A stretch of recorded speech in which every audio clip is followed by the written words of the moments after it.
अपना और अपनों का बहुत ख्याल रखें। आप हमेशा खुश रहें, जीवन में आपको कभी किसी चीज़ की कोई कमी ना आए। माता रानी की असीम कृपा पर बनी रहे। सबसे पहले तो भक्त शिव का चला शिव को मनाने के लिए, हाथ में 2 फूल लोटा जल चढ़ाने के लिए। मतलब सिर्फ एक लोटा जल से खुश होने वाले महादेव इतनी जल्दी प्रसन्न होते हैं। तो आप कुछ कर सके ना कर सके, लेकिन लोटा आपका हो, जल आपका हो, मंदिर शिवालय जाएं तो घर से जल फूल पत्ती सब लेकर जाएं। आज की इस भागती हुई दौड़ती दुनिया में हम गाड़ी को पार्क करते हैं, मंदिर से लोटा लेते हैं, मंदिर का जल लेते हैं और भगवान पे अर्पण करते हैं, और फिर कुछ दिनों बाद हम लोगों को कहते हुए मिलते हैं कि ऐसा क्यों है कि भगवान मेरी मन्नत पूरी नहीं कर रहे। तो कमी आप में ही है। आपको मैं बता दूं कि भगवान पर जल अर्पण करना सबसे बड़ा अभिषेक है। शीतल जल में शहद मिलाकर अभिषेक करने से आपके सावन में रिश्ते में सुधार आएगा।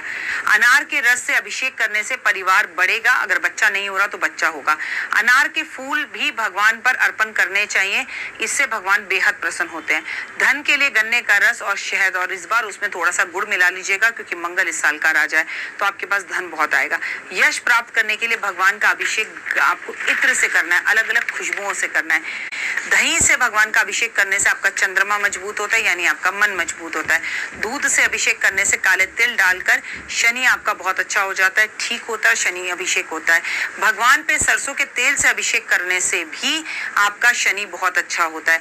भांग धतूरा अर्पण करने से माता पार्वती बहुत खुश होती हैं और आपको अखंड सौभाग्यवती होने का वरदान देती हैं। माता को श्रृंगार अर्पण करने से आपके जीवन के अंदर बहुत सारी लग्जरी आती है।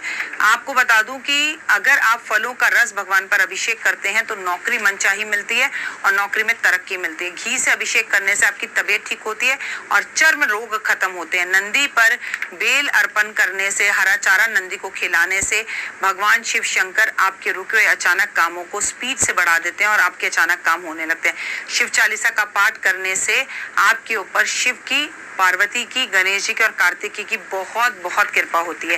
पीला चंदन पानी में मिलाकर अभिषेक करने से विवाह जल्दी होता है और जो बच्चे पढ़ नहीं पा रहे उनकी स्टडी पूरी होती है। और मैं बता दूं, भस्म का पानी मिलाकर अभिषेक करने से आपके ऊपर से जादू टोना, तंत्र विद्याएं, कष्ट और तकलीफें, भय और कोक बंधी हुई है वो सब खुलती है। 108 बेलपत्र पर राम लिखकर भगवान को अभिषेक करने से आप समझिए अपना समर्पण, सर्वस्त्र अर्पण कर रहे हैं आप भगवान को। भगवान इतने ज्यादा प्रसन्न होते हैं और आपकी मनोकामनाओं को पूर्ण करते हैं और लाइफ में आपको 100% रिजल्ट देते हैं।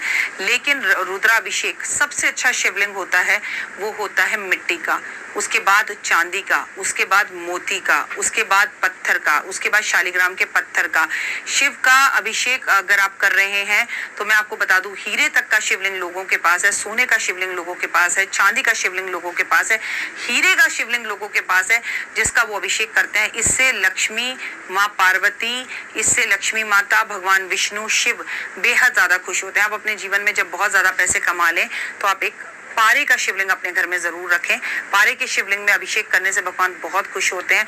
लेकिन भगवान के छोटे से शिवलिंग को घर में रखा जा सकता है, जो कि पारे का। और एक बात सदैव याद रखना, शिवलिंग अगर आपने घर में रखा हुआ है, बड़े बड़े नहीं रखते हैं, छोटे से पारे के शिवलिंग को आप अपने घर के मंदिर में भी स्थापना करके रख सकते हैं।